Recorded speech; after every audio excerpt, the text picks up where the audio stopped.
Some schools of Feng Shui say that a southern entrance is the best orientation for an entrance.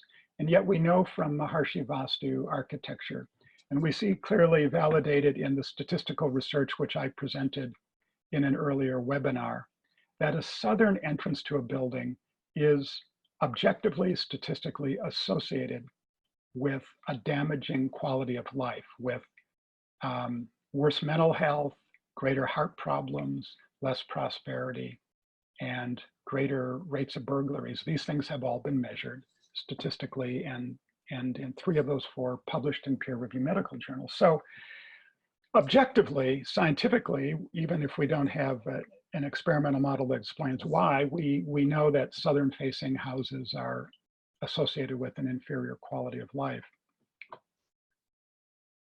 So why might it be that in some schools of Feng Shui, south-facing houses are actually promoted?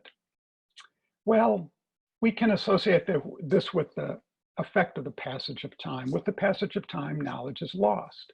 And the great blessing of the Vedic tradition is that we have retained the Vedic literature, the ancient texts, so that the touchstone is always there, and that sadly was lost in China.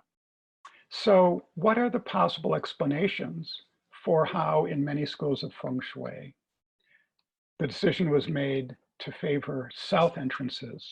Well, there are 3 hypotheses that I'm familiar with.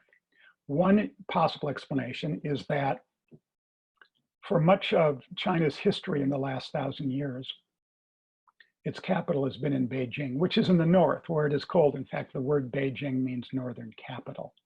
And as all of us who live in the northern part of the United States know, that in the north, if you have a southern exposure, then you have warmth in the wintertime. And so it would be very logical from that environmental perspective to favor south-facing buildings. Now, a Chinese professor of architecture who teaches Feng Shui at a major university in China told me after he listened to a lecture that I gave on Feng Shui that as he understands Feng Shui historically, it agrees with everything that I said, including the primacy of East, which is associated with the rising sun. But his perspective was why South is also favored, or even more so, is because in northern China, such as the capital of Beijing, it was reasoned that because the sun spends most of its time in the southern sky, then the way to orient a building to the sun would be to face it to the south. So there was just some loss of knowledge leading to an error in logic. And this is just an example of the loss of knowledge over generations, which Maharishi has reversed in our own generation. Now, the last possible explanation that one often encounters is that in this period between about 200 BC and maybe the Sung dynasty, when the knowledge of how to create nourishing influences from buildings was preserved primarily in the construction of tombs. Well, we know from the Vedic literature that actually an auspicious direction for a tomb to be oriented is to the south.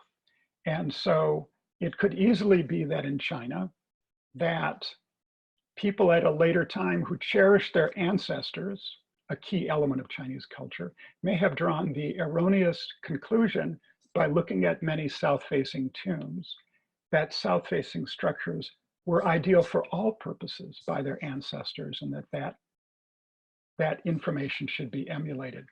Whatever be the historical events, there were many modifications to the ancient and eternal natural law-based principles as this knowledge spread across Asia and as centuries passed.